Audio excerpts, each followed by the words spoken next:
The hour of 1:30 having arrived, the Santa Cruz City Council will come to order. Clerk, would you be kind enough to call the roll?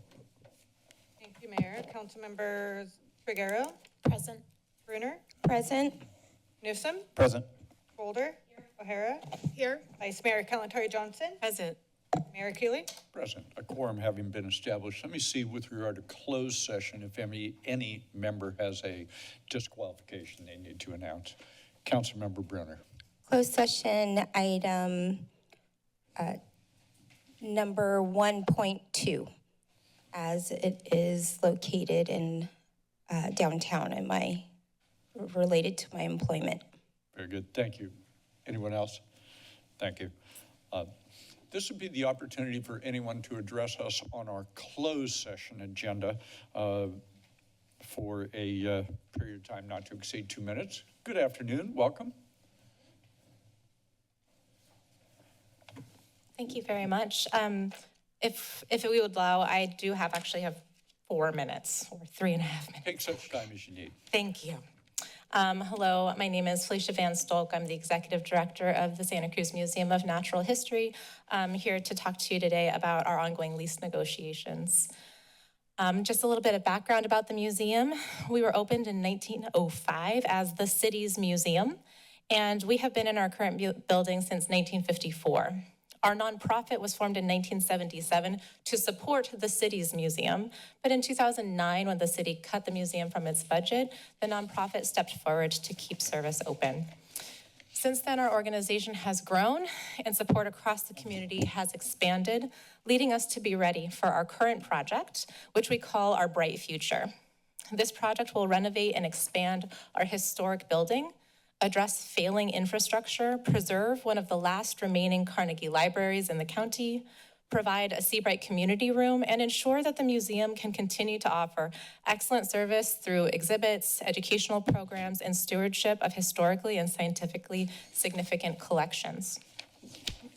Our campaign has raised over $17.1 million, 86% of our $20 million goal. We estimate that $15 million of that budget will go directly toward improvements of the city's building, which is equivalent to $42,000 per month over the course of a 30-year lease. Our community of donors is dedicated not only to the museum as an institution, but clearly also to the preservation and enhancement of a unique city asset. They understand that a successful museum means a well-cared-for building and park, a vibrant community, a cultural community, steady jobs, and high-quality education for every school district in the county and for lifelong learners in our community. Last year, City Council unanimously supported our partnership agreement, which stated that the city intends to renew our lease at a similar base rate for a long-term period. Since we began negotiations over a year ago, the project has earned entitlement, and we have vetted multiple bids from design build contractors. We're ready to get to work, and we need an agreement in place. It is my promise to donors who support our ongoing operations and to those who are eager to see this building renovated that we negotiate terms that allow us to operate in a fiscally sustainable manner and with terms that recognize our investment into a city asset. I acknowledge the city's desire to generate revenue and reduce future costs, and I ask that city give consideration to the deferred maintenance costs that this project eliminates and the reduction of liability achieved through many of our improvements. We're a nonprofit organization. 60% of our revenue comes from donations. We are choosing to invest in a city building rather than purchasing a building from which we could build equity or borrow against.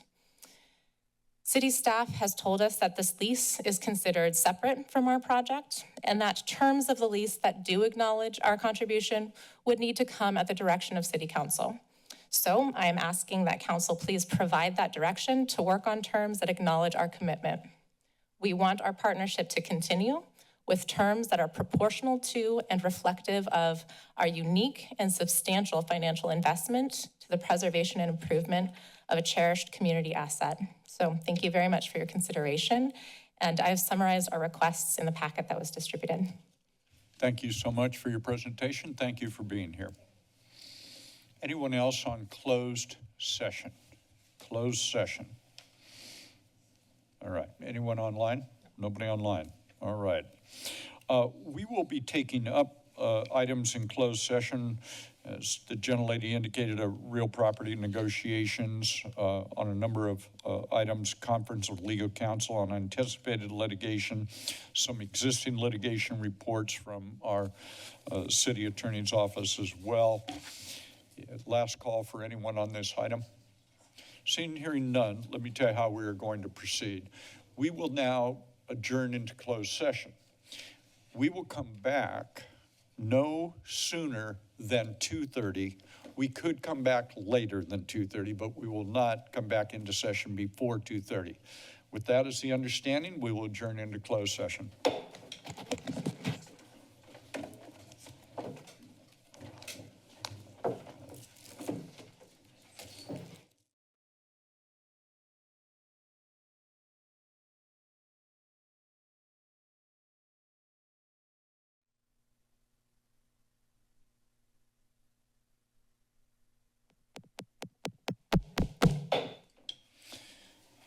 The City Council, having completed its work in closed session, is back in session. Clerk, would you call the roll to establish a quorum again? Thank you. Thank you, Mayor. Councilmember Triguero. Present. Brunner. Present. Newsom. Present. Boulder. Here. O'Hara. Here. Vice Mayor Kalantari Johnson. Present. Mayor Cooley. Present. Quorum having been established, we will move along. If anyone is here on item 18, which is the item regarding ministerial permits on affordable housing, that item will not be heard today. That item is continued to a date in the future. If you were here on item 18. This is the opportunity for oral communication. This would be the opportunity for anyone to address the council on a matter before us in terms of under our jurisdiction, but not on today's agenda. If you're here to talk about or provide testimony on an item on the agenda, we will get there as we move along. This is oral communication items under our jurisdiction, not on today's agenda. So if you want to do that, let's tee up. Let me tell you how I'm going to handle this. In the event that there are folks who want to provide oral communication, either in person or online, we will toggle back and forth. But we're going to start with you. Good afternoon and welcome. Good afternoon, Mayor, Vice Mayor, and council members. Happy 2026. I'm here with an appreciation comment. I worked on Measure C last year, actually, all throughout the year. And one of the questions that would come up as I would talk to residents of the city of Santa Cruz is, what is the Affordable Housing Trust Fund used for? And what a delight to have, besides the library, which is coming along nicely, what a delight to have in your consent agenda last week, another fantastic example. The Palomar Inn, the loan that's provided to them to preserve affordability, really important. It also extended affordability to additional units in that area. So thank you, Councilmember Newsom, and thank you to all of you and to Jessica DeWitt and Bonnie Lipscomb for making that a reality and giving us another great answer to what is the Affordable Housing Trust Fund used for. Have a great day. Thank you. Thank you very much. Do we have anyone online? We'll take the first person online and then we'll be right with you. Person online, good afternoon. Welcome to the City Council meeting. Yeah, hi, this is Garrett. Hey, I want to comment some more on the Measure Z ballot question, that shiny object list of tax money uses for city services that the voting public was led to believe was the use and the actual recommendations last meeting.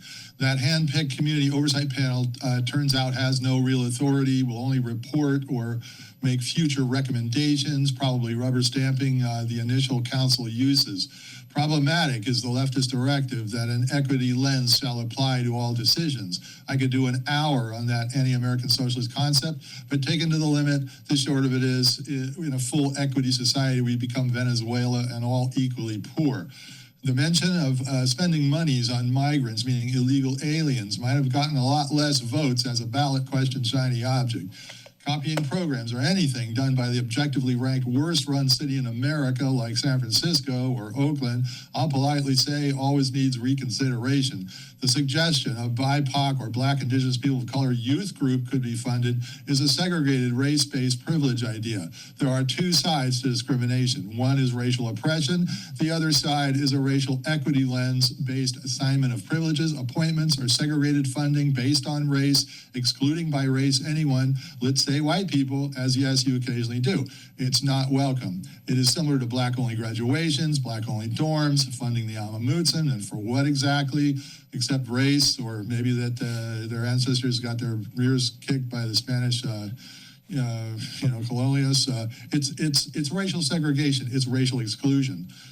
Like MLK, I had a dream too of you flushing the anti-racist, anti-white racism, leftist, social justice warrioring out of your policies, but then I woke up. Thanks. Thank you. Good afternoon and welcome to the City Council meeting. Good afternoon. I'm here to speak about the Seabright Murray Street Bridge. My name is Patrice Boyle. I have a business there. I had prepared comments, but then at 1:34 this afternoon, I received from one of my fellow merchants down there information from the city manager. So it's good to know that people are working on this. I would like you to know that my business was more or less flat last year because I raised my prices. I had 500 fewer customers. And so me raising prices made up for that. My business was completely flat. Actually, it was $1,000 more than last year. Seabright is kind of a little bit out of the way, and I feel very strongly, and I've gotten a message from the city generally about Seabright's out of the way. It's small. We did not do very well. People have looked at our contributions in sales tax and said, you know, you weren't so much better in 2024 as you were in 2023, so what's the problem in 2025 if you're flat or down 20%? And I kind of think that that's wrong-headed thinking, that if we were not doing well, then you choosing to beleaguer our businesses is a bad idea. It's just a bad idea. So I'm glad that you are looking at least opening the bridge in two directions. I'm asking for that to be done. And on behalf of the 1,100 people who've signed the petition so far, 1,173, I would like it be open two ways. Thank you. Next person online, good afternoon. Welcome to the City Council meeting. There is no one with their hand up. Next person in line, welcome to the City Council meeting. Thank you. Very nice to see you all this afternoon. And again, I would like to thank Matt Huffaker, our city manager, for really following what the city council has directed in looking at opening it for two-way traffic. I think that will be huge. It will be way less confusing and it will help our businesses. I guess my request at this point is that's wonderful, but closing it during the summer.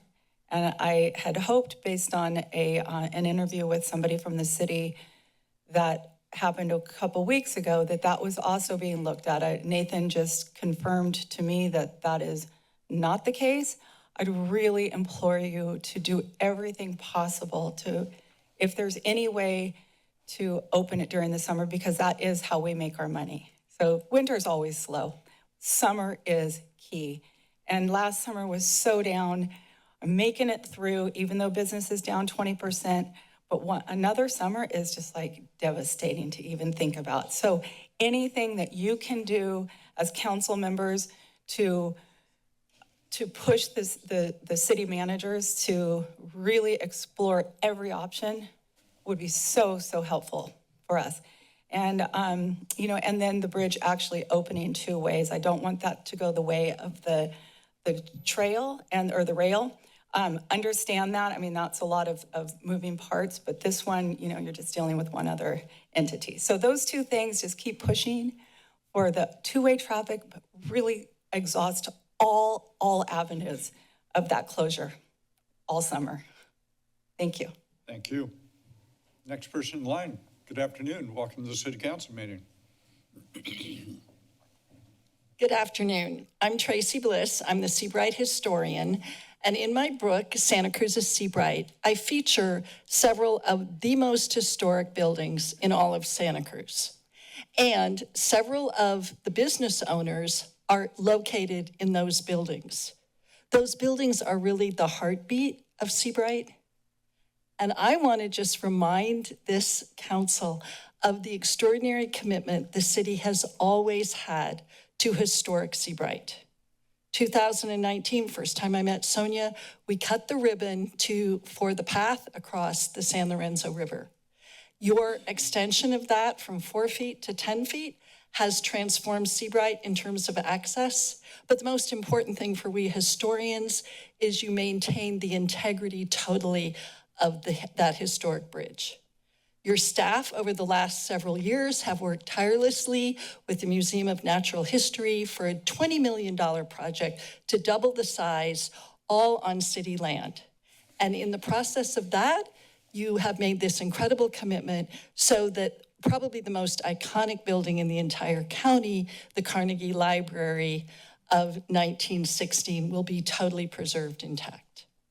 And you are the city council that paved the way finally after all this advocacy by local surfers so that California state parks can have the three princes finally displayed on San Lorenzo Point. For all those things, I can't thank you enough. But I'm also urging you, please, to keep your long-term city commitment to historic Seabright. Thank you. Well, thank you very much. Good afternoon. Welcome to the city council meeting. Hello. I'm not really going to say anything different than I've already said, so I'm not going to really say it. But I really appreciate you guys trying to get the bridge open in both directions. I appreciate you guys have gotten a number from $2.8 million. It seems like you guys got it down to about $900,000, $40,000 a month. We really need two-way traffic. We need traffic as soon as possible. We need cars. We're all hanging on by a thread. We did the bike ride the other night. I guess you guys spent $1,850 on that for, I don't know why, but I think that brought me in like $22 in sales. But yeah, that's it. So we get this stuff done, bridge open, one direction, alternating directions would be key. Limiting next summer's shutdown to as small as possible would be wonderful. Thank you. Good afternoon. Welcome to the city council meeting. Good afternoon, council. Good afternoon, Mayor Keeley. I don't know how many of you knew that I was a write-in candidate for city council at one point. It was a lot of fun. It was remarkably easy to file the paperwork and no longer live in the city. And that might lead many of you to question why I come here and lecture to you. But one of the things I think it can be kind of, like just like the Brown Act allows me and people different than me come up here and talk to you all the time. There really should be, I think, some transparency in the election process. So people who are not yet declared as candidates should know how easy or simple it is to become a declared candidate, be on the ballot. Here's some deadlines that I don't know who amongst you are interested in running, but here's some deadlines. You just have to be a resident of the city for at least 30 days. So really, you could become a resident of the city and run at this juncture. There's the council seats are by district, and those two districts that are up for re-election, I have no opinion about it, who runs in those. But for mayorship, because it's a four-year mayorship, it's now a four-year term, the amount of impact that Fred's made on the city is very major, has been major, very, very significant. And I feel like anyone running should, it takes about 20 signatures to get on the ballot for city council. I don't think there are many different qualifications for the mayor. I'm reading a summary that was brought to me by some programmers. There's no formal age requirement. I like Ken Collins, the surfer. I like some of the bike advocacy people in the city here. Some of them moved here to go to UCSC, but they'd be great mayors. That's just opinions I have. Thank you. Good afternoon. Welcome to the City Council meeting. Mayor and Vice Mayor and the Council. My name's Joe Michalak, and this is my last 3 days on the Historic Preservation Commission after my 8 years. And I've observed Seabright up close and personally for the last 25, 30 years. And I urge the City Council to do everything it can to sustain the economic vitality of that community. Because what would happen if those businesses fail? Obviously, housing would be built, maybe more businesses, maybe your economic sales tax would increase. But I think the integrity of the community is at stake here.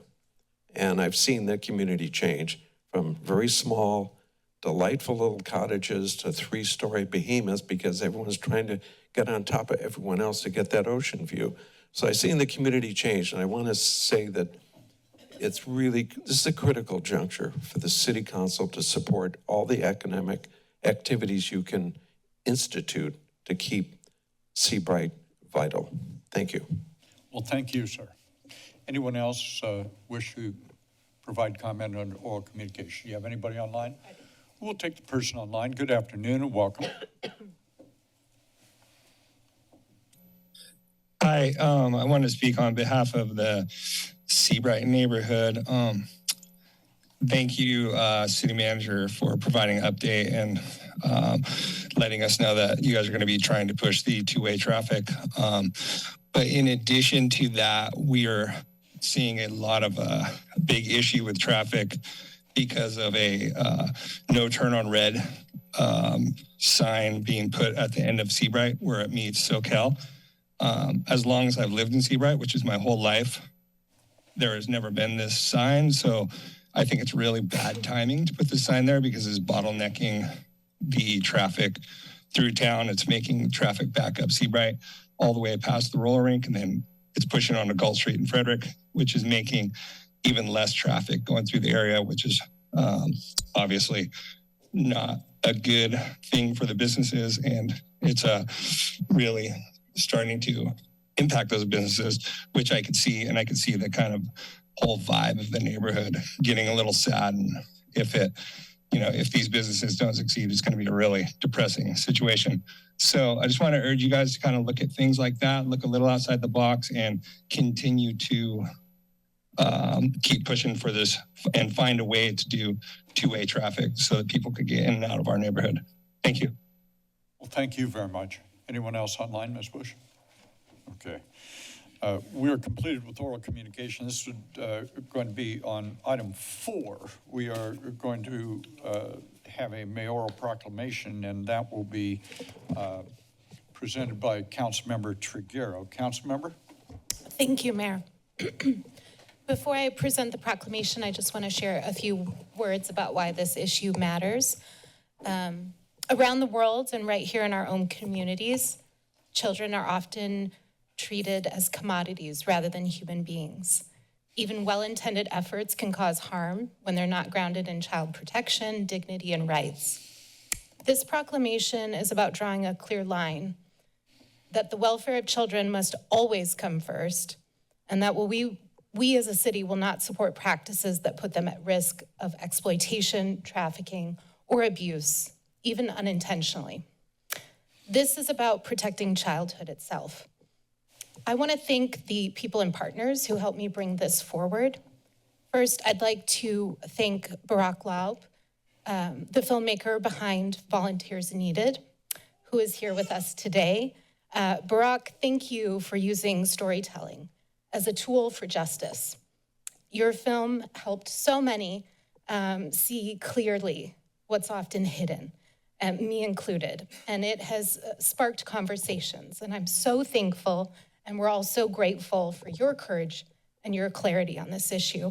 I also want to recognize Carmel Judd of Rising Worldwide, Although Carmel can't be with us today due to illness, her leadership and her lifelong commitment to children's rights also made this possible. To the Commission for Prevention of Violence Against Women, thank you for your partnership on this. I also want to encourage the commission, and I welcome the opportunity to work with you all on this, to continue expanding your scope as a commission to include human trafficking as part of your prevention and policy work. And finally, I want to thank Assembly Member Gail Pellerin and her office. Even though she couldn't be with us here today, Gail and her team have worked with me to raise awareness about this issue around in her district, and I'm thankful for her continued leadership and commitment to protecting children and families. This proclamation represents our shared values, that children are not for sale, not for show, and not for systems that fail to protect them. So I'll read it now. Whereas the city of Santa Cruz is dedicated to upholding and protecting the rights of children, and whereas it has come to our attention that a significant percentage, estimated to between 60 and 80% of the 3 to 8 million children residing in orphanages, residential care facilities, and children's homes worldwide are not orphans and could be reunited with their families. And whereas it has been revealed that the volunteerism industry has grown to a multi-billion-dollar industry, often profiting from the institutionalization of these children. And whereas there are currently no standardized requirements or background checks for volunteers traveling abroad to work with vulnerable children. And whereas these requirements are also absent from the US government, various foreign governments, and major organizations that financially incentivize volunteer placements in residential care homes. And whereas organizations that facilitate or financially incentivize volunteer placements in residential care homes that are not mandated for adequate oversight to ensure children's safety, to prevent potential of trafficking from their homes. And whereas children placed in orphanages, children's home, and residential care facilities may be trafficked into worse situations, abandoned on the street, and could lose further contact with possible family members. And whereas searching online for volunteering with orphans in a specific country on a popular search engine yields advertisements promoting such activities without warnings of the dangers that they pose to children, inadvertently contributing to the risk of child trafficking. And whereas both the United States and the state of California currently lack legislation to protect children abroad and to combat domestically funded human trafficking. Now, therefore, I, Gabriela Triguero, along with Mayor Fred Keeley, and my colleagues on council do hereby proclaim the month of January 2026 as Orphan Trafficking Awareness and Prevention Month in the city of Santa Cruz. And we encourage all residents to learn more about preventing orphan trafficking and to call upon the state of California and the United States to enact regulations and laws that will help protect the children globally. Thank you. Councilmember, thank you very much. Thank you very much. Is there anyone to whom you wish to make a presentation, please? I'd like to welcome up filmmaker Barack Lob and Commissioner Eileen Feynman. Wonderful. Come on forward. Thank you so very much.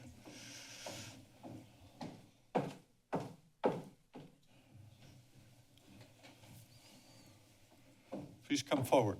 Come on, get right here. Yeah. Come on. Here we go.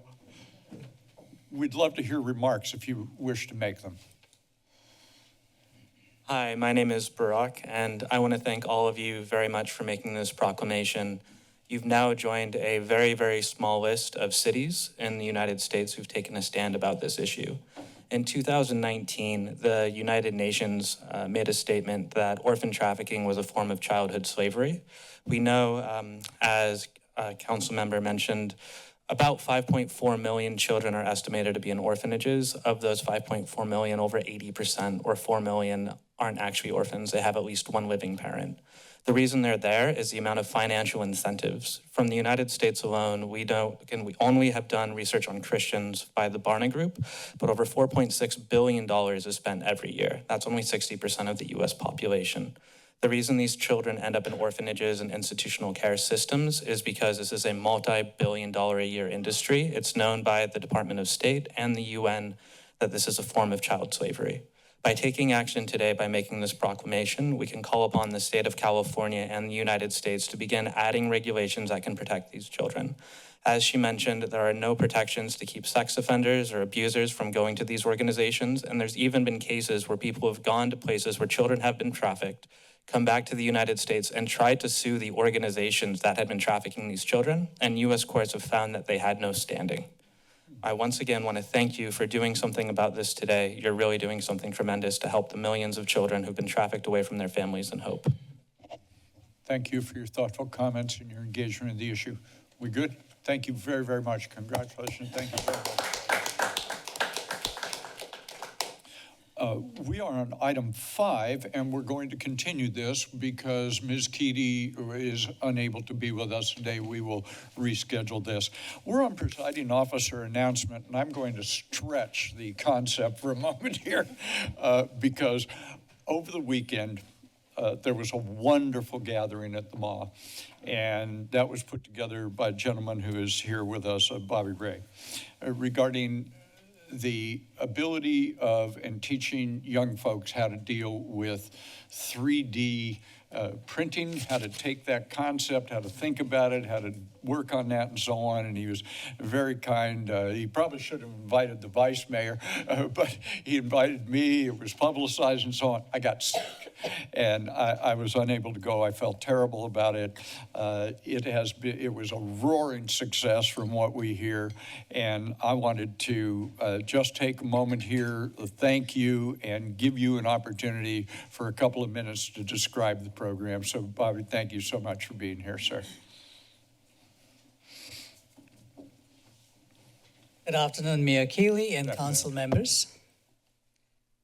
I'm Bobby Roy. I'm the founder of the 3D Entrepreneurs Club. And joining me today is Niall Mackin, who's the Director of Product Development at Spanner Design and a 3D Club Advisory Board member. 3D Entrepreneurs Club is a nonprofit edtech platform that enables elementary schools to provide entrepreneurship education using the creative medium of 3D printing technology. I'm happy to share that this past Sunday, on Jan 25th, we had the official launch, as Mayor Keeley pointed out, and we had an incredible turnout. You were missed, Mayor. We were joined by education leaders, including elementary school principals. Jason Bogan, the CTO of Santa Cruz County Office, was there, education, as well as business leaders like Ed Colligan, the former CEO of Palm, Joe Ben, the founder of Joby Aviation, who's created thousands of jobs in this region. This strong community support for the 3DE Club reflects a shared understanding that our children will grow up in a world that'll be very different from the one we know. Our current education system primarily prepares students for college and traditional careers. However, with the rapid rise of AI and automation, many of these jobs are challenging or disappearing. Then they're changing and disappearing. And at the same time, these technologies will make it easier and more affordable than ever before for young people to start their own entrepreneurial ventures. That's why we believe that all schools, in addition to providing a traditional career track, should also offer an entrepreneurship track. This approach helps students develop essential life skills such as problem solving, adaptability, and resilience, empowering them to thrive and lead in the AI-driven future that they will inherit. By planting seeds of entrepreneurship in local schools and students, we can provide a long-term sustainable solution to the challenges facing communities like Santa Cruz, including a shrinking workforce, rising housing costs, and the widening economic gaps. By nurturing entrepreneurship skills in students, we can foster a growth of new technology companies that will drive economic development, create high-paying jobs, and help more families afford to live and thrive in Santa Cruz. This is how we can build a stronger local economy from the ground up. So once again, Mayor Keeley, thank you so much for inviting us to the Advisory Council meeting. And we look forward to working with you and empowering the next generation of entrepreneurs and change makers who will build a better, stronger, and more prosperous future for all of us. Thank you. Bobby, thank you very, very much. I want to say that Bobby's pretty good at hooking people into this. The first time we had a conversation, my wife and I were like deeply into House of Dragon, and Bobby and I meet, and he gives me this multicolored egg, and I said to him as I'm holding, he says, "This is for you." I said, "This is great." I said, "I don't know if you know anything about House of Dragon, but and of course I open it and there's a dragon inside, right?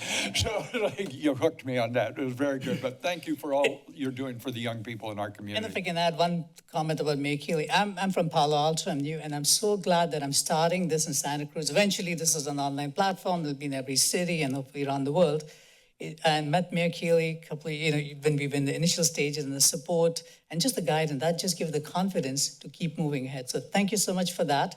And on behalf of the 3D Club, we got something, a little small gift for you, and also one of our students as well. Oh, wonderful. Can we All hand right. that to you now? Sure. We give it to the city clerk, and she'll be glad to pass it along.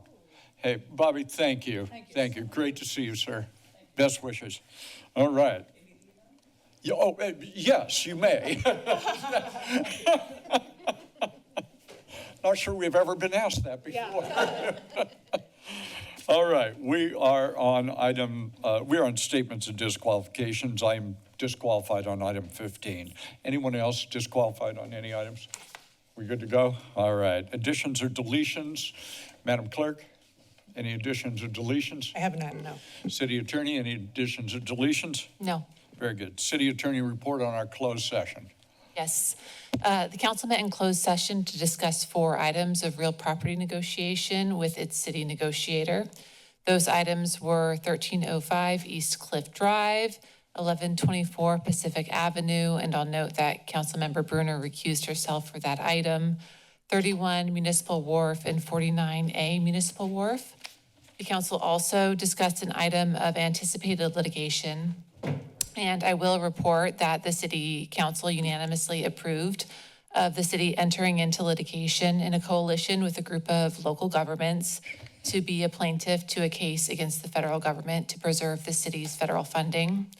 The council also discussed an item of existing litigation, City of Fresno et al. Versus Turner et al., which is in the Northern District of California, and that concludes my report.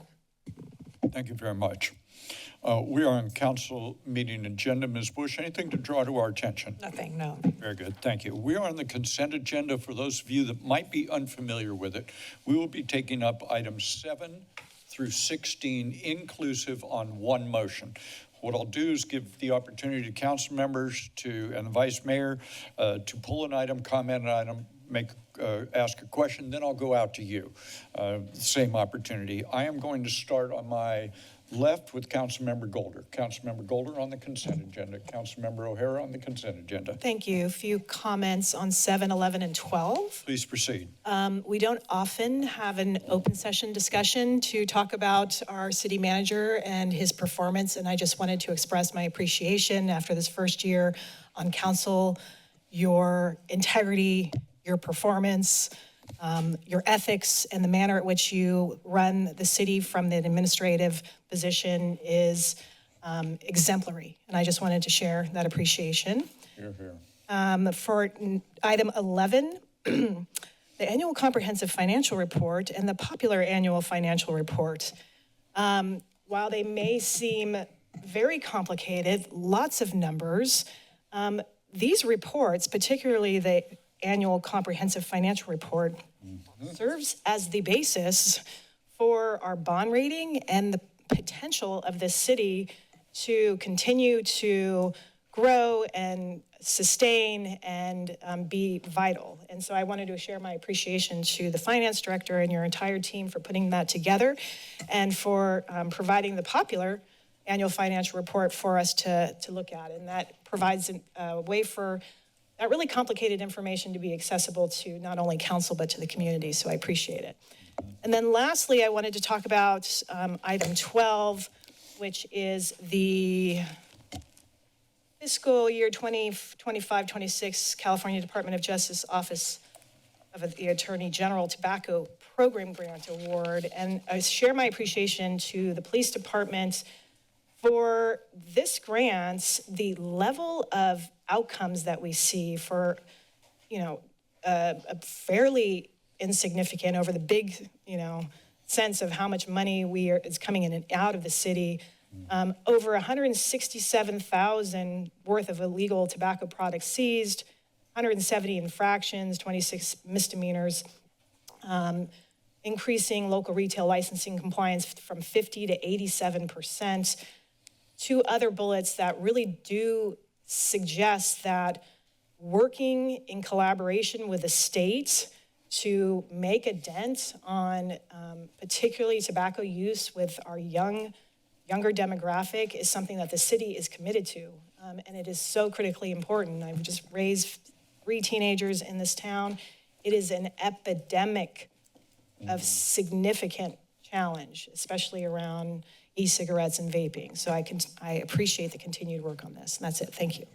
Thank you, Councilmember. The Vice Mayor is recognized on the consent agenda. Thank you. Comments on 10 and 12, and I'll go backwards with 12 and pick up where Councilmember O'Hara left off. I also want to highlight some of those bullet points. One other one that I pulled out was educating over 4,000 students. These programs take the approach of education and enforcement. It uses both ends of the spectrum, and it's been really effective. The other piece that stood out to me is the collaboration with schools and community partners. It's not done in a silo. So I just want to acknowledge and recognize the work of SCPD with their impact with the prior tobacco program grants, and very much in support of the work moving forward. We know that e-cigarettes are high and nearing adult rates. That's what the staff report said. We know that a lot of our retailers are clustered near schools, so this work is really important. And it's a way for us to operationalize our Children and Youth Bill of Rights, which we have committed to as a community. So thank you to SCPD and the community partners in schools for their past work and their future work. Item 10 is the Resilient Coast Santa Cruz 2.0 update and the summary of community engagement events. Again, want to just acknowledge the amount of work that I know went into this last bit of work here. City staff, I see Dr. Wise-West is here. Thank you for your leadership on this. And of course, the community members who have shared their time and shared their thoughts and told us what their priorities are.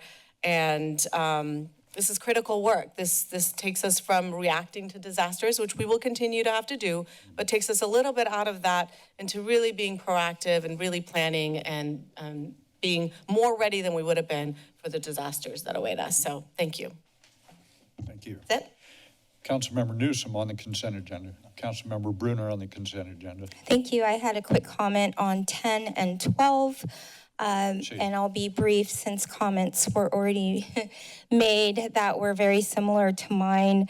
So for item 10, Resilient Coast Santa Cruz 2.0 update, I spoke and made previous comments, but I just want to thank all staff involved in those community engagement meetings. I think it was so important. I attended the community engagement meeting at the Museum of Natural History, and the feedback I received from attendees and community members was it was really impactful, and I just want to reiterate the visuals that are also provided and on the city website were very helpful.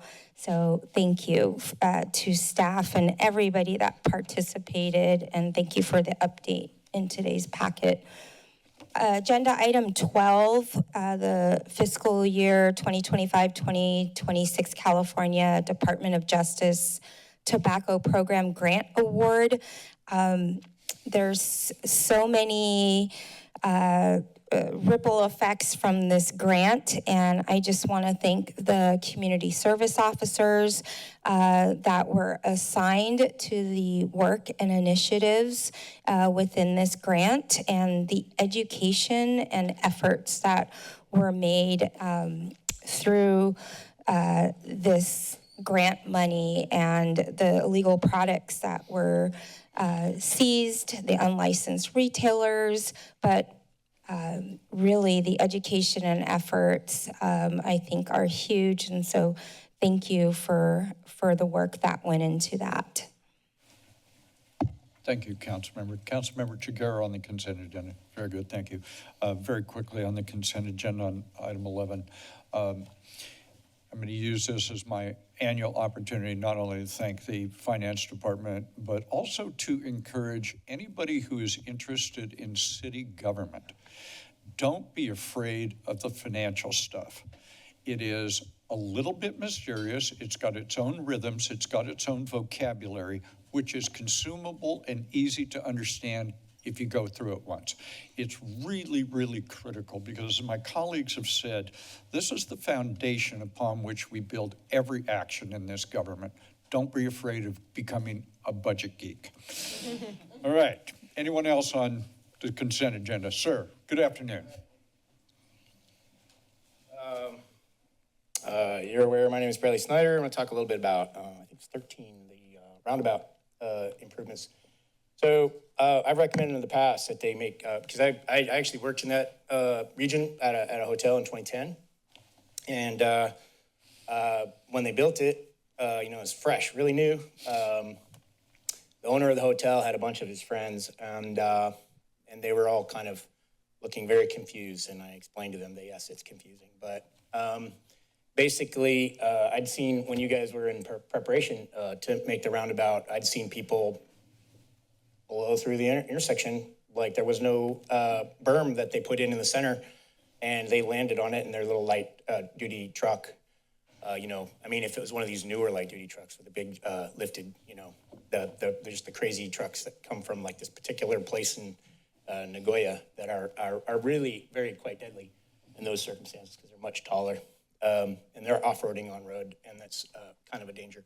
But it is traffic calming, those circular intersections. There's actually an intriguing possibility if you've actually paced it out in the middle of the night when it's safe, but Morrissey at Soquel, you have that amazing, annoying, confusing triangle.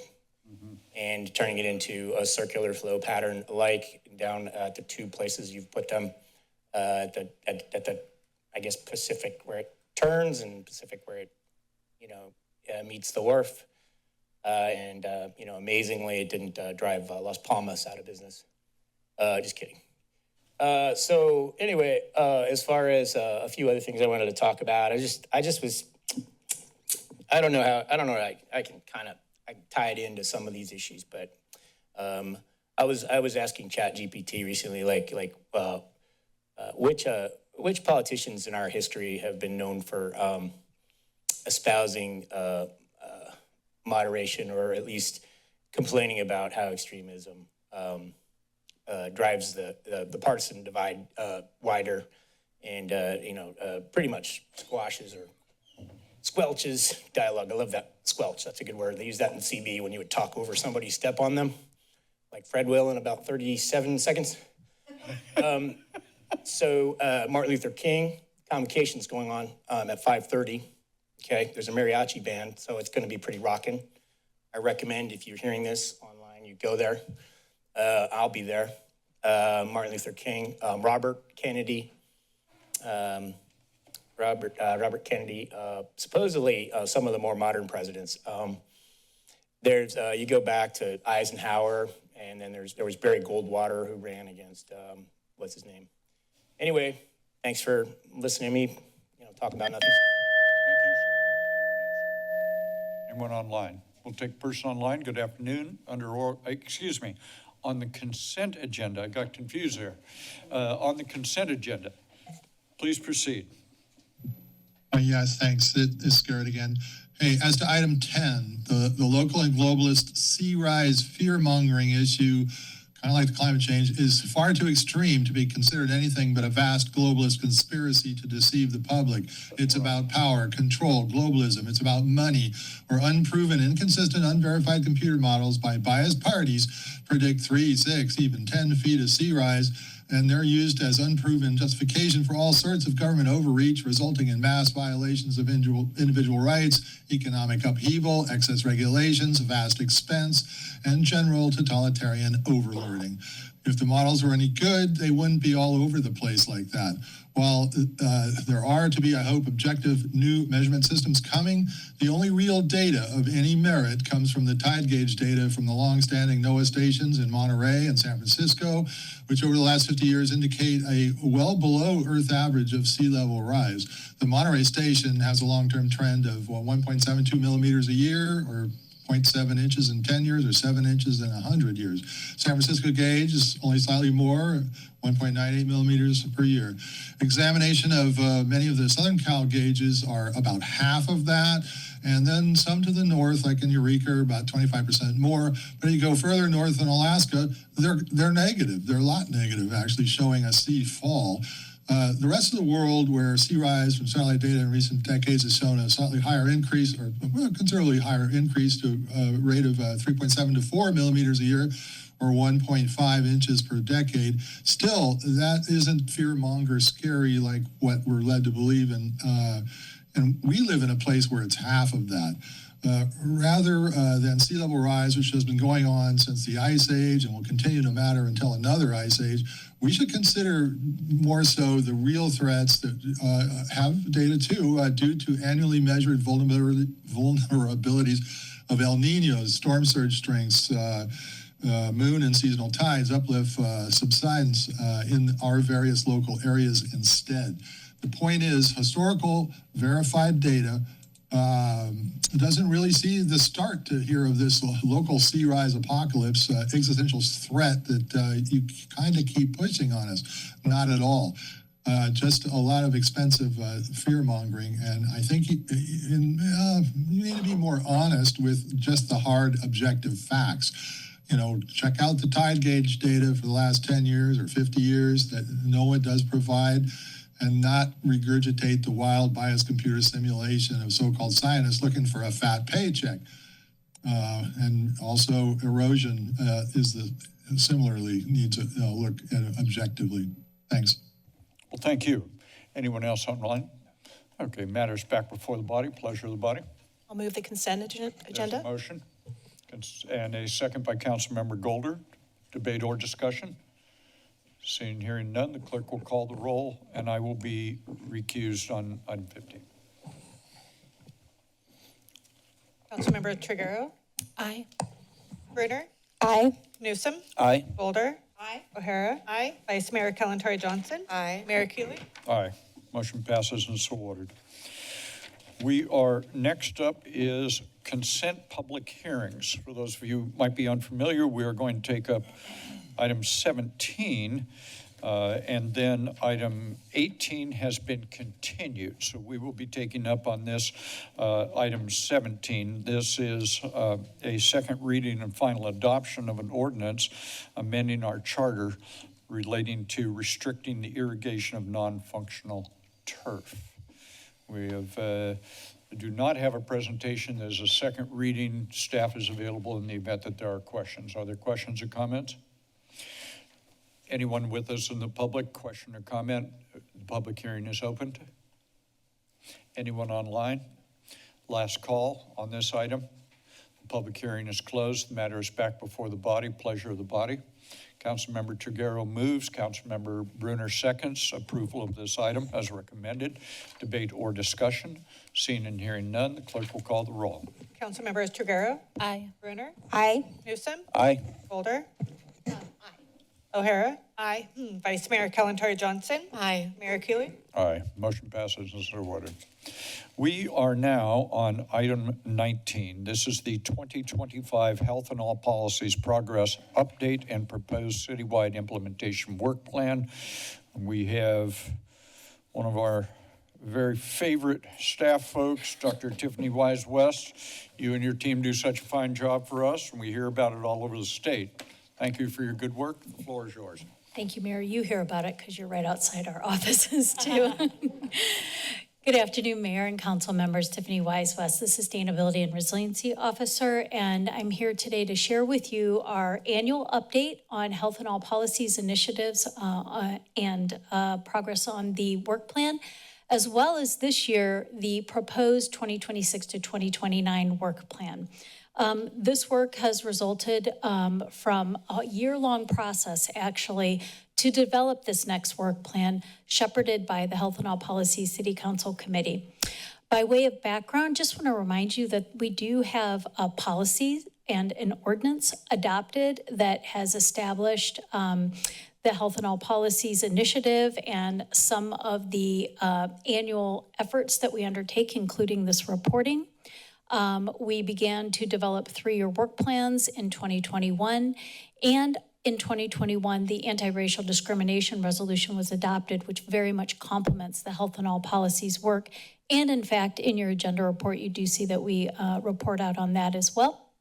In 2023, as a result of some early direction we received, we joined the Government Alliance for Racial Equity, and we participate in their online webinars and use that platform as a resource. And as I mentioned last year, we spent the last 3 years developing this work plan that you have before you today. So in terms of progress on our 2025 annual work plan, there are 6 different recurring activities that you see on the left-hand side where the Health and All Policies Committee hears and provides feedback on a number of initiatives. And then on the right-hand side, there were some activities that were really unique to 2025, 5 of them, in fact, where the Health and All Policies Committee provided input at several points in the development of 2 of our ordinances, one around single-use tobacco and the other around the gas-powered leaf blower. We had the announcement just last month about the revision to the history of this city on our website, which was really beautifully done with our communications manager and a UCSC graduate student. We launched our Sustainability and Resiliency Committee, and we provided the first annual update on the city's advisory body compensation. In terms of our next 3-year work plan, again, you see those 6 different activities on the left-hand side, including health and all policies in the budget. You'll see dates after each of the activities. That's when the City Council Committee will be hearing those items as either an informational or an actionable agenda item at their bi-monthly meetings. On the right-hand side, there are 6 new activities. One is the equitable engagement policy, the first year of implementation on the gas leaf blower ban, a report on that. There is some work on developing equitable and sustainable housing policies, our citywide accessibility transition, which I think is going to be very meaningful for people with different abilities, the implementation of the tobacco waste ordinance, which will happen in 2027, as you know, and then ongoing work with homelessness, the Navigation Center in particular. In addition to these 6 new items, as I mentioned when I visited you earlier in the month on the Climate Action Plan work plan, the city is also asking departments to embrace some best practices around accountability in their everyday work, integrating health and all policies, the equity, public health, and sustainability pillars into their everyday work, like their meetings that they have and their work plans, their budgets, making sure that folks actually participate in the training. So really focusing in on that internal change management as we dig deeper in health and all policies. And my last slide for you then is just our next steps. So our next bi-monthly meeting, our first one of 2026, is next week on February 4th at 2 p.m., which is open to the public. That will happen every other month throughout 26. We will do our mid-year progress check-in with city departments. We meet with city departments twice a year on health and all policies and climate. And then, of course, in January of 27, just like I'm doing this year, I'll bring the progress report for the first year of this new work plan to you all. With that, that kind of concludes what I had to present to you, and I'm happy to take any questions you might have or clarify anything. Thank you, Dr. Wise-West. Let me see if there are questions from members. Questions or comments? The Vice Mayor is recognized. Thank you so much. This is, I love almost all my work on the city council, but this is really one of my favorite committees to serve on. I think it really, so I want to thank you for your work on it and the team that you have. It's a place where we really, again, operationalize our values of equity, health, and sustainability in very real, tangible ways. And the other thing I want to acknowledge is that it gives our youth liaisons an opportunity to see our work in action. And I think it was in the report, but not on the slides, but they came last year and they will be coming again this year to share with us the projects that they're working on to enhance their understanding and knowledge of civic engagement and city governance and improve our knowledge and experience of what the youth in our community want. So thank you. You're welcome. Thank you. Councilmember Bruner is recognized. Thank you. Thank you for the slides and the overview and the summary and the update on the work plan. I'm one of the committee members on the Health and All Policies Committee, and I just want to thank my two colleagues, Vice Mayor Shebra Kalantari-Johnson and Councilmember Gabriela Triguero, for serving on this committee and the work that we have dove into, and really with all the staff that has supported the work and really come up with creative ways that we can implement a lot of the goals that we have directed. And really the 2021 racial equity resolution that we wrote really spurred a lot of direction. And I want to acknowledge how huge all of this work is. And I also want to thank Ventures and the promotores and really helping us, the city, to engage with our Spanish-speaking communities and really having connections to people all across the city and really working internally and externally. So this work is so huge and ongoing, and yeah, thank you. Thank you. Further by council members. Anyone who is with us today wish to provide any comments on this item, this would be your opportunity to do so. Do we have anyone online? Anyone with us in chambers? We'll take the first person online. Welcome to the council meeting. Good afternoon. Yes, hello again. Yeah, this is Garrett. Hey, the summary sheet for HIAP reminds us of a previous, also later partially recalled far-left council who actually created HIAP, then followed by another council who issued a finding of, repeated here, I quote, a history of current existence of racism and white supremacy in the community, a phrase that conjoins the two, which pops up now and then in agenda text, resolutions, ordinance, without real justification, pretending somehow to be believed as fact, but is it?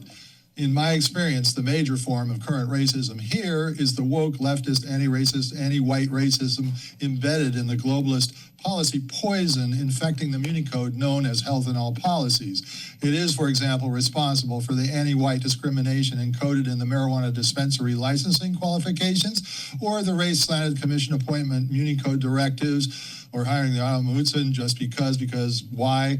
Or the too many anti-white or race preferential resolutions and staff recommendations that I can't repeat them all now.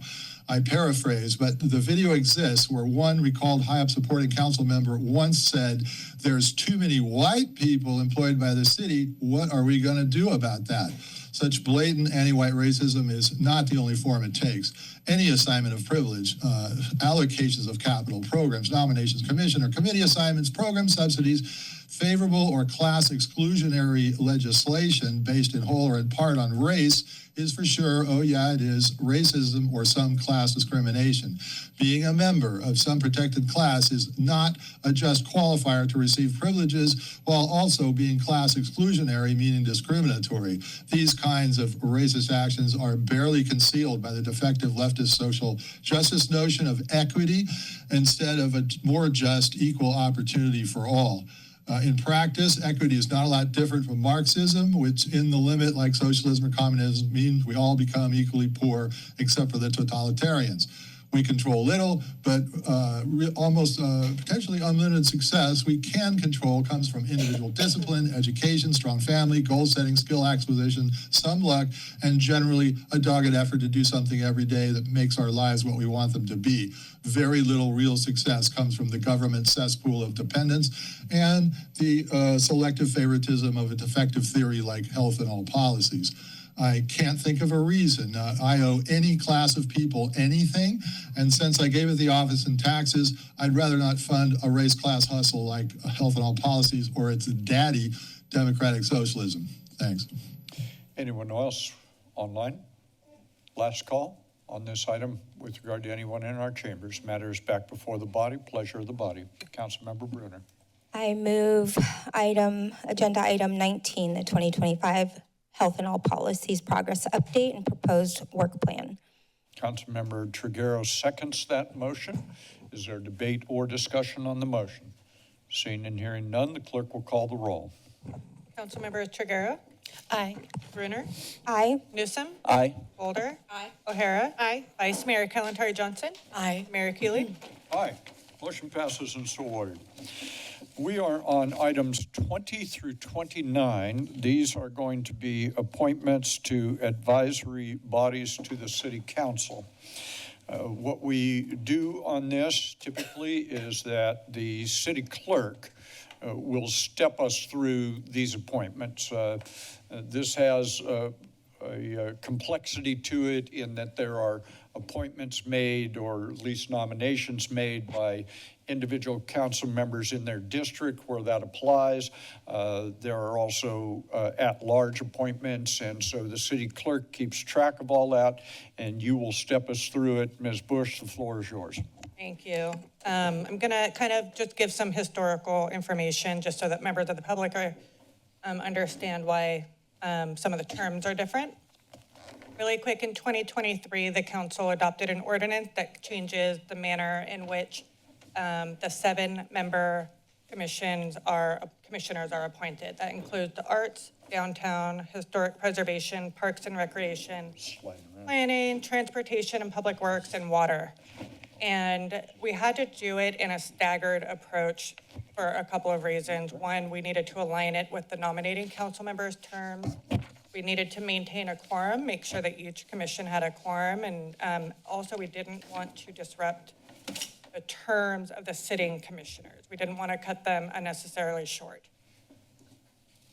That results in shorter terms for new commissioners so that they do align with the nominating council members. So you'll see as we go through here that there are shorter terms, and that just means the nominating council members' term will be up before the 4 years, before the normal 4 years.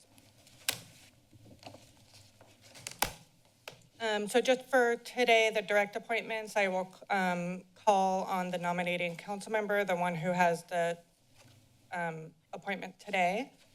And we do have a specific order, and it was set in 2023. It was to make it fair for the council members. No one person had the first pick, so we did a staggering approach. Okay, so we'll start with the Arts Commission. I'll leave it up. I feel like the visual is nice when people are trying to make appointments. So Councilmember O'Hara, you're nominating for the Arts Commission. It is not a full term. It is only for 3 years to align with the remainder of your council term. Thank you. I'd like to nominate Judy Oyama Foy.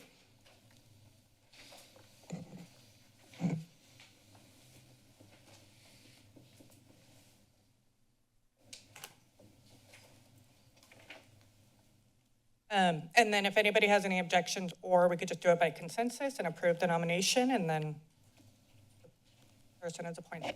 Any objection? Pleasure of the body. By consensus, so appointed. I have a question. Please, question. Is opportunity for public comment, when does that take place? Well, what we would normally do, if you'd like to have public comment on each one of these, we'd be glad to do it. Is there public comment on the Arts Commission? Matters back before the body. By consent. Excuse me? I'm sorry, sir. No, come on up here. Come on up here. Be glad to hear what you have to say, sir. We just need to all do it from the podium. can I help you then, sir? No problem. How's it going? I'm Jeremy Stone. I am the owner of Sonivore Studio, which is a recording studio in a cultural space downtown Santa Cruz. And I put in a submission for a seat on the Arts Commission. Okay. And so I was just invited out to say a couple words about Please do. about my Take role a here in the moment. Go ahead. community and about what it would mean to be on the commission. Please do. Yeah, I wrote my thoughts down simply because I wasn't expecting to be here today, in all honesty. But essentially, like, I'm a lifelong musician, producer, and creative facilitator, founder of Sonivore, as I said. I give a lot of focus in my career to community-driven arts programming at the intersection of art, artist, and infrastructure.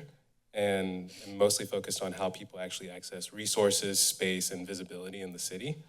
So this position is something that I'm interested in. I think it's a really great position. I think everybody on the actual board, and have always really valued the work that y'all do. I've also worked directly with the Arts Commission. I've received, grant support through them in past years, and just really love the initiative. And so I would love to be a part of the Arts Commission. And if appointed, I would hope to contribute by helping bridge communication between artists, the city, and community partners, and support equitable access to funding, thoughtful programming, and policies that reflect how culture actually functions in today's fast-paced and ever-changing world. Thank you very much for your thoughtful presentation. Thanks for your engagement in the arts community and the community generally, sir. Thank you. Very good. And thanks, Susie, for your time. Very good. Okay. Council member. Thank you. Obviously, these appointments are somewhat complicated because some of us get Brown Acted and then we're not able to have conversations ahead of these meetings. So, Sonia, if there's anything that you would like to add, I'm happy to hear your perspective and your recommendation. Council member. Thank you. I did send a referral to Jeremy Stone for this position. I think that on the Arts Commission, he fills a seat and brings a perspective that could be a great additive. I know that everyone who applied brings different strengths. And when looking at our advisory bodies, it's important to find balance. And I think what Jeremy Stone brings is a very valuable asset to our Arts Commission. And thank you. Councilmember, what is your pleasure in terms of a nomination? Then you have one on the floor. Is that the one you want to keep? I have a question for the clerk. Please proceed. I know that you talked about maybe it's right here. So thank you. Let me look at this for just a second in terms of the timing.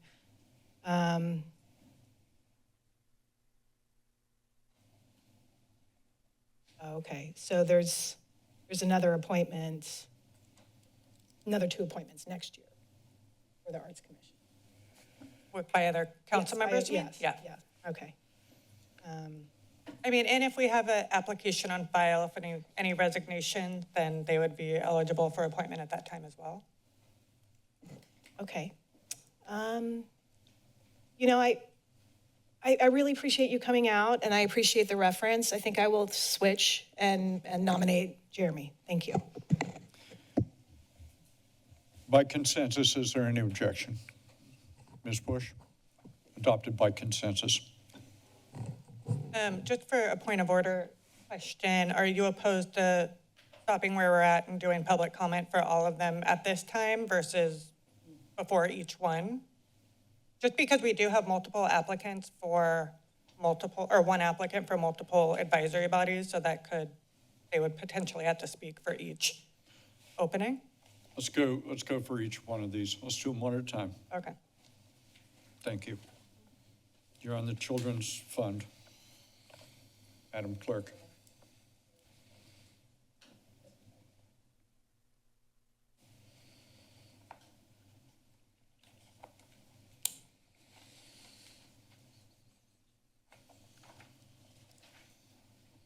Okay, I'll just wait until we are here. For the Children's Fund, there are 2 openings. They are at large, with the terms ending, their full 4 years, so term ending January 31st, 2030.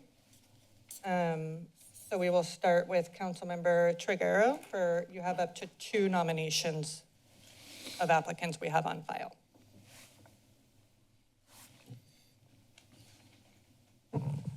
So we have 2 openings, so you can nominate up to 2 people.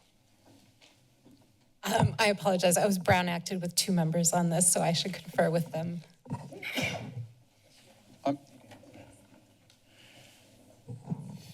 Okay, so I can nominate 2, you said. Pamela Velasquez and Arceli Contreras. Councilmember Brunner? No new. Councilmember Newsom? No, no. Councilmember Golder? Patricia Bennett. Say. I'm sorry. Patricia Bennett. Councilmember O'Hara? No new nominations. All 3 of them are nominated at this point, so we'll go ahead and go through and do a vote. So Councilmember Triguero. So I didn't name 2 again. Pamela Velasquez and Arceli Contreras. Councilmember Brunner? Araceli Contreras and Pamela Velasquez. Councilmember Newsom? Contreras and Velasquez. Councilmember Golder? Bennett and Velasquez. O'Hara? Contreras and Velasquez. Vice Mayor Kalantari Johnson? Contreras and Velasquez. And Mayor Healy? Contreras Velasquez. So Araceli Contreras and Pamela Velasquez.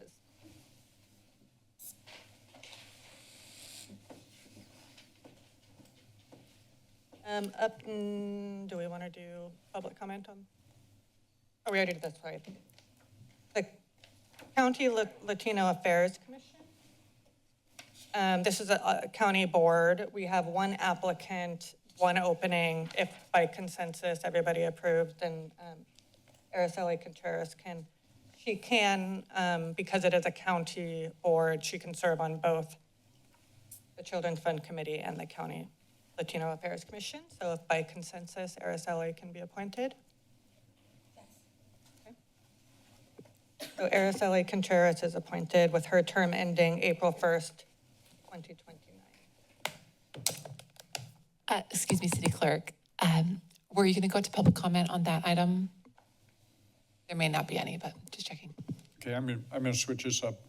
Public comments on any appointments today. This is your opportunity to do so. Anybody in council chambers wish to do it, this is your opportunity.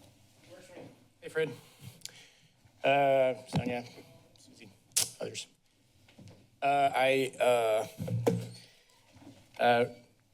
I think that getting in the middle of the Venezuelan sister city getting taken off our roster of sister cities is not someplace most people would want to be. Like, how does that make any sense in regard, or with regards to recent geopolitical events? I know those bollards that they put around the ornate sort of little plaza that no one ever feels comfortable dwelling in because of driving homeless people, and then sometimes I hang out there, which makes it not that cool. Just kidding, I skate there. Okay, but here's the thing. There's an eerie, I think there's like an eerie parallel between that, the bollard that was taken out. Wait a minute, is this on appointments? The Sister Cities Monument. Let me hear your testimony on the Sister City. As far as, nominees, I have no idea who it's gonna be, but it's definitely somebody I wanna talk to about like, what's up with some of those enigmatic, irregular things about how we form these alliances supposedly with other cities across the globe. And what exactly does that mean to the average Santa Cruzan? The arts appointment, Santa Cruz is a really small county. It's the second smallest county. It's at least twice the size of San Francisco. And, I guess, yeah, like who gets to call shots on what art that the public has to view, I guess is kind of is a very, very subjective thing. So, some of these appointments is where the rubber meets the road in terms of people profiting from being engaged with. They come to these meetings. For instance, were I, perish the thought, a member of one of these bodies, I would get $75 for being here today. And I'm still waiting for my check, but I'm not confused that I'm not actually on any of those commissions. But it is funny how there's not a lot of transparency in how the city does things in terms of when it sets in concrete decisions that may or may not benefit the average person in the city. And again, the convocation is starting in about 30 minutes now, so I'll be seeing you later. Oh, about an hour. Thank you. Good afternoon. Welcome to the council meeting.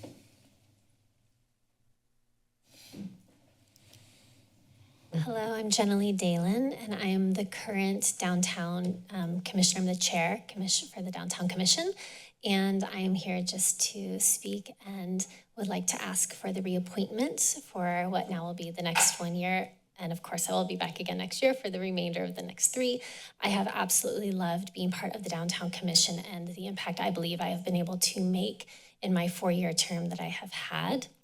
I am a local business owner. I am a single mom of 3 amazing little girls who get to enjoy this downtown community, and I want to continue to support the beautiful evolution that is coming. I have been able to take part in supporting the parking permit process, the meter parking, and myself contributed to, when it was being brought to council, actually re-looking at it and evaluating what the pricing was while looking at the budget and proposing a different rate, which then ended up being presented to you guys, and that was passed. And so I felt very honored to look at the employee impacts around downtown and our visitor impacts and local impacts for how we can continue to support with parking structures and beyond. And so I'm here to be a thought leader, a representative in the way of what I can do to support our downtown community and continue the evolution of that. So I would love to be considered, reconsidered to continue my role. So thank you.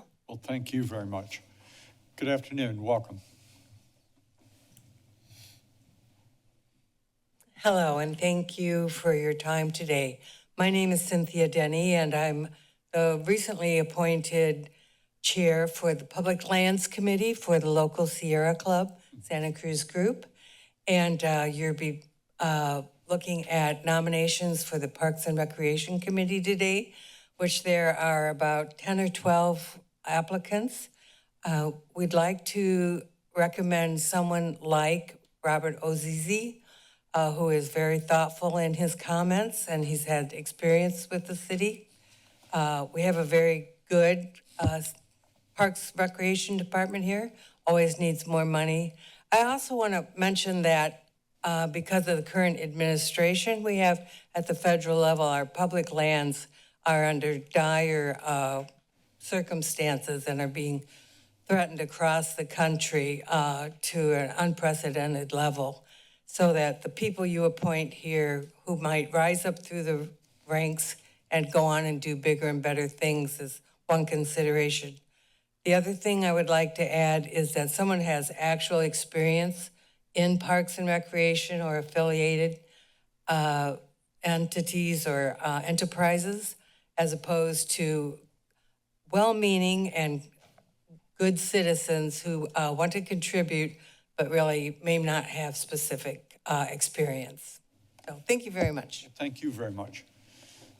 Good afternoon. Welcome to the City Council meeting. Mayor, Vice Mayor, council members, my name is Megan Goddard, and I'm here to ask to be reappointed to the Water Commission. I've been on the Water Commission since November 2023, and I'm sorry, I have some notes for myself here.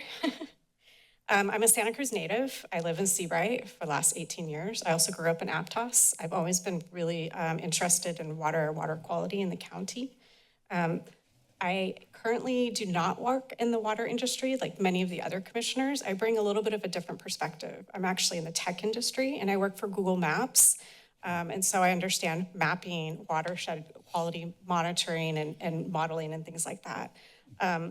But I do have a background in water. I have a master's in environmental engineering, plus I have a PhD in water resources. So I think the combination of those two brings a really unique perspective. Plus I've really, really enjoyed it. I'm really dedicated to the community. I'm plugged into the community in other ways, so this is additional experience I can bring. I am currently vice chair of the Coastal Watershed Council. I'm on the board for the O'Neill Sea Odyssey. And another exciting thing is I'll be teaching actually as a guest lecturer up at UCSC in the spring for a class called Water Sustainability Systems. I hope to continue to bring the use of AI tools and knowledge like that to the commission. So I hope I am reconsidered. Thank you. Thank you for your service, my goodness. Okay, anyone else? We have anybody online? We'll take person online. Good afternoon and welcome. Good afternoon, Mayor Keeley and esteemed City Council members. My name is Leah Khan, a longtime District 2 resident. Thank you so much for this opportunity to address you all. Having applied last year, I return motivated to earn your vote for sister cities. I believe our sister city relationships are an active and vital bridge for cultural exchange, socioeconomic opportunity, and global understanding. Sister Cities is a grassroots effort starting here in our community, resulting in local and global impact. I am deeply passionate about fostering these connections and want to help them grow and thrive for our community and beyond. My background makes me a strong fit. I'm certified in teaching English as a foreign language, having taught in Los Angeles, Japan, and Costa Rica. These experiences instilled a deep respect for cultural nuance and adaptability, principles I've carried into my career and personal relationships. As an alumni of UCSC's Feminist Studies program, I carry with me the concept of cultural relativism, which in action translates to adapting myself to other cultures rather than expecting them to adapt to me. I'm now in my 11th year as a staff member at UCSC, currently the Director of Academic Planning for Baskin Engineering, honing skills in cross-cultural communication, logistics, and administration. I also chaired a UC-wide professional development group where I led a team across 10 campuses to plan large, self-supported, successful conferences, expertise directly applicable to organizing delegations and exchanges. I come with valuable experience in community auction fundraising, both as a staff member at UCSC in support of Second Harvest Food Bank, as well as in support of my district councilperson's reelection campaign. Though I wasn't able to join last year's trip to explore a partnership with Oaxaca, I met with current chair Carola Barton and remain very eager to contribute to future bridge building. I am ready for a multi-year commitment and would bring both passion for community and proven skills in organization, event planning, and inclusive collaboration to the role. It would be a true honor to serve as a representative for our beloved Santa Cruz. Thank you for your consideration, and thank you so much for all you do. Thank you very, very much. Anyone else online? Anyone else with us? We are on item 23. While Julia is queuing that up, we have the Downtown Commission. It's one opening with a term ending January 31st, 2027, and this is to align with Councilmember Triguero's term. So Councilmember Triguero, who would you like to nominate? I'd like to nominate for reappointment Jenna Lee Dallin.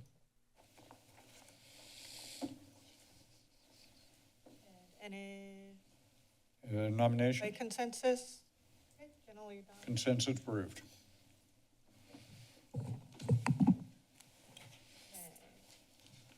Up next is the Historic Preservation Commission. We have Councilmember Bruner and Councilmember Newsome who have a nomination, starting with Councilmember Bruner. I'd like to nominate Olga Pasusinski. And Councilmember Newsome. I'd like to nominate Margot McBain.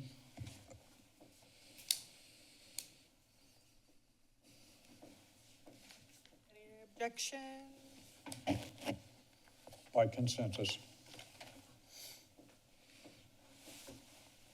And we have the Parks and Recreation Commission. There are 2 openings, both terms ending January 31st, 2029. Vice Mayor Kalantari Johnson, can I get your nomination? Yes, Don Iglesias. Oh, he's such a good guy. And Councilmember Brunner? Emma Usat.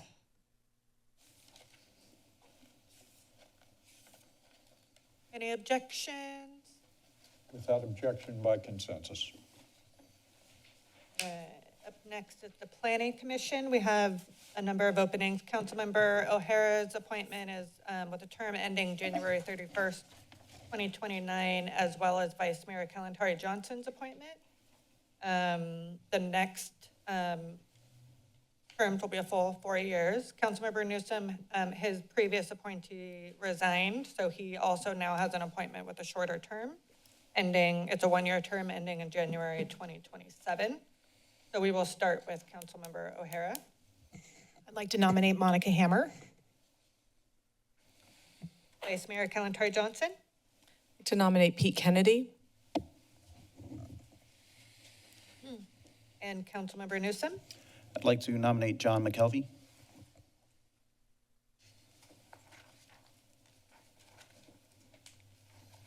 Any objection?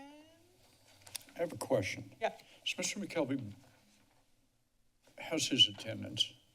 Because there was a question at some point. Was there a question? Is he showing up at these? Is this? Yeah? Okay, might have been another commissioner. Okay, we're good. What do you have? What's that? Okay. Mayor, I did follow up, Yeah, please. or not follow up, but I did check in on that, and it seems typical. His absences are typical of any other planning commissioner Good throughout deal. his term. Thank you. I know some issue was raised. I have a memory that something was raised on that, but good, sounds great. Okay. By consensus and without objection. Up next is Sister Cities. We have 1 at-large vacancy with a term ending January 31st, 2030. And we'll, Councilmember Golder.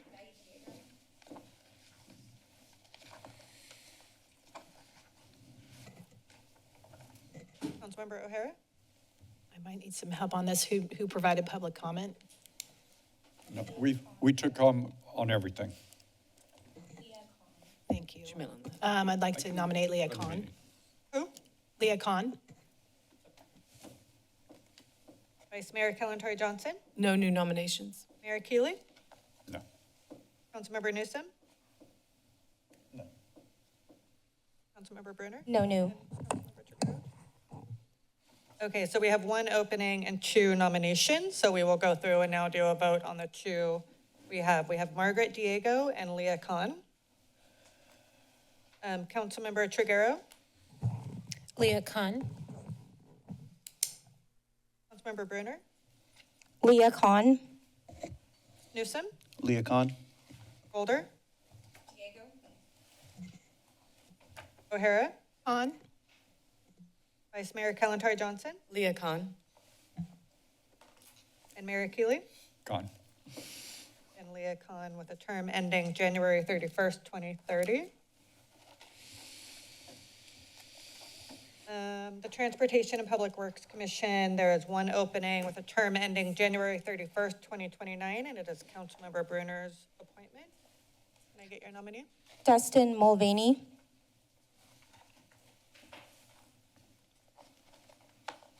Any concern or objection? By consensus and without objection. And last but not least, we have the Water Commission. 1 opening with a term ending January 31st, 2029, and this is also Councilmember Brunner's appointment. I'd like to reappoint Megan Goddard. Is that the person who's here? Any objection? Without objection by consensus. Ms. Bush, thank you for stepping us through this. Council members, I know it's a compound, complex deal as we've moved from at-large to council districts and so on. Thank you very much. Councilmember Brunner.